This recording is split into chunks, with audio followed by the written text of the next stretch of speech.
Let's talk about what everyone's thinking. Is Edmonton the next Toronto? If you've been following the headlines, you've seen it. Toronto's condo market is going through what some are calling a full-blown crash.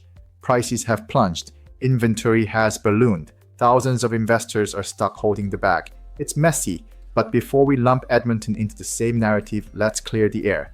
This market is not Toronto, and in the next few minutes, I'll show you the real numbers and why the crash talk doesn't add up here. Let's start with what's actually going on in Toronto.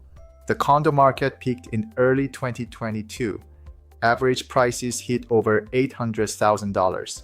Now, those same units have dropped by over 16%, with values hovering around $696,000. That's more than $100,000 wiped off the top. Speculative buyers who locked in during pre-construction are now stuck. They can't sell, they can't close, and many are being sued for backing out of contracts. To make it worse, nearly 24,000 unsold new condos are sitting on the market, dragging prices and demand down even further. This isn't a dip, it's a shakeout driven by speculation, over-leverage, and inventory overload. So, does that mean Edmonton's next? We've seen headlines about rising inventory, and sure, prices have softened a little month over month, but don't confuse a balanced market with a broken one. Here's where Edmonton plays by a different set of rules, and it all starts with affordability.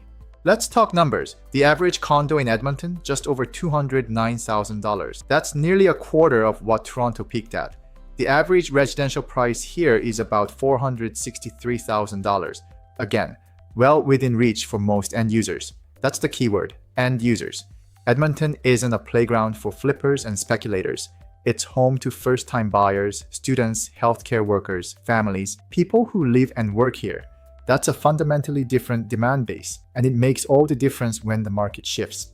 This market isn't floating on hype, it's grounded in real fundamentals. We're seeing steady population growth, especially from people leaving expensive provinces like Ontario and BC.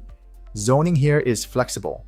Builders can create duplexes, townhomes, and multiplexes, not just high-rise condos. And yes, inventory is up 21.8% year over year, but prices still up 5.2% over the same period. That's called resilience. Developers are still building, people are still buying, and the market is absorbing new supply without panic. That's what a healthy market correction looks like, not a collapse. So, is Edmonton the next Toronto? Not even close. Different price points, different buyers, different fundamentals. Toronto is unwinding a decade of speculation. Edmonton is offering stability, affordability, and long-term opportunity. If you want real estate insights rooted in data, not drama, this is the channel for you. Subscribe, hit the bell, and drop your thoughts below.